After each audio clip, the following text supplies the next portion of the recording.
안녕하세요. 1월 30일자 헬스테크 동향에 오신 여러분 반갑습니다. 오늘은 의료계를 아니 우리 삶 전체를 바꿔놓을지도 모르는 주제, 바로 인공지능에 대해 아주 깊숙이 파고들어 볼까 합니다.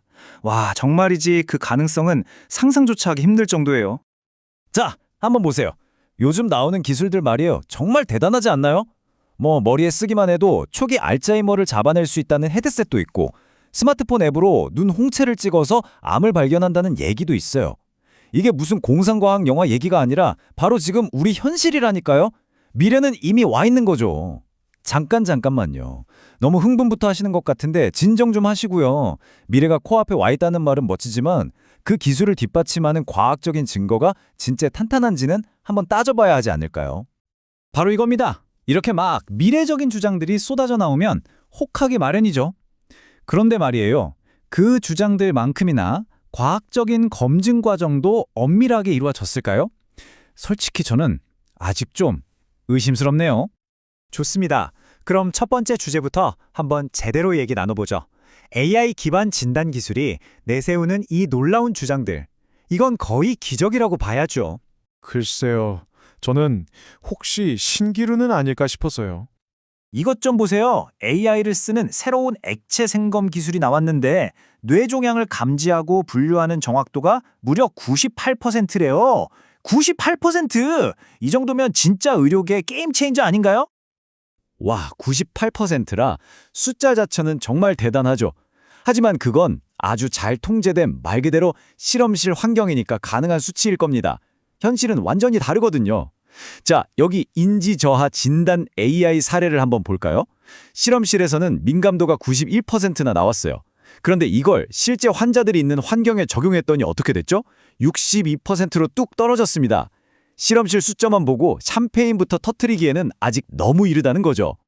그리고 이게 그냥 하나의 예외적인 사례가 아니에요.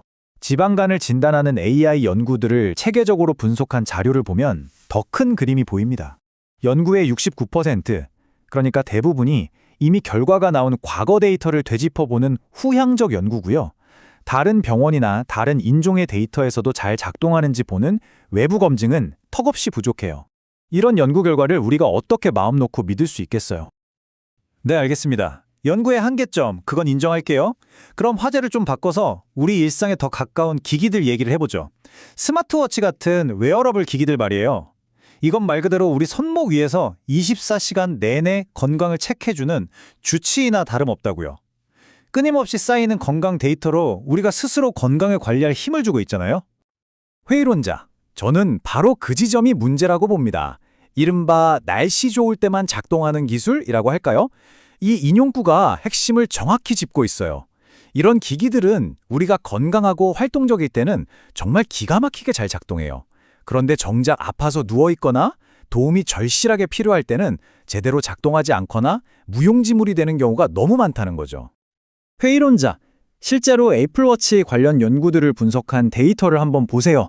절반이 넘는 56%의 연구가 편향 위험이 높다고 판단됐어요.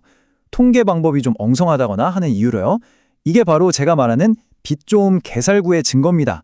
겉보기엔 그럴듯하지만 속을 들여다보면 신뢰하기 어려운 거죠. 네, 그것도 아주 타당한 지적이네요. 좋습니다. 하지만 모든 AI의 근간이 되는 데이터 자체로 한번 시선을 돌려보자고요. 여기에 바로 희망이 있습니다. FDA 같은 규제 기관들이 임상시험에 대한 접근 방식을 아주 현대적으로 바꾸고 있다는 소식, 이건 정말 긍정적인 신호라고요.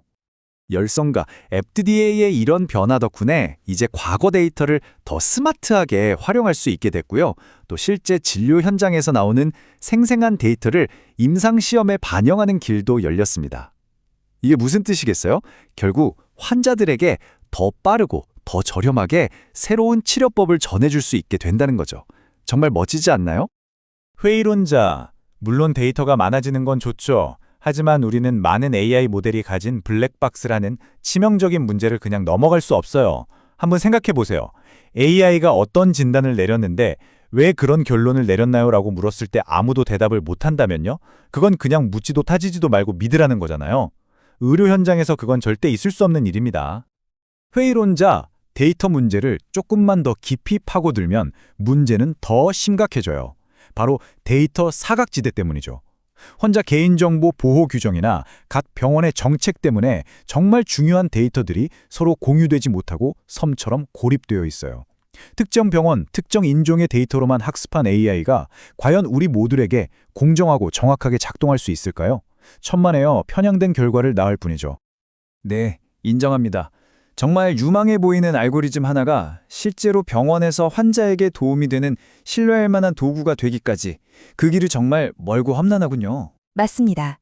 저는 AI의 잠재력 자체를 부정하는 게 아니에요.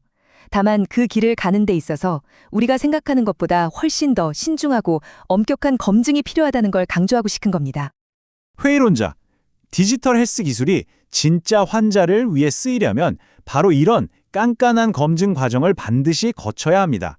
처음 개발한 곳에서만 테스트하는 내부 검증은 기본이고요. 그걸 넘어서 다른 병원, 다른 나라 사람들에게도 잘 통하는지 외부 검증을 하고 마지막으로는 실제 진료 환경에서 미래의 환자들을 대상으로 그 효과를 입증해야죠. 근데 현실은 어떻습니까? 대부분의 기술이 이 험난한 여정을 끝까지 마치지 못하고 중간에 멈춰 서 있습니다. 그렇다면 이제 우리는 이 과대 광고의 거품을 걷어내고 AI의 엄청난 잠재력을 환자를 위한 실질적인 도움으로 바꿔야 할 때입니다.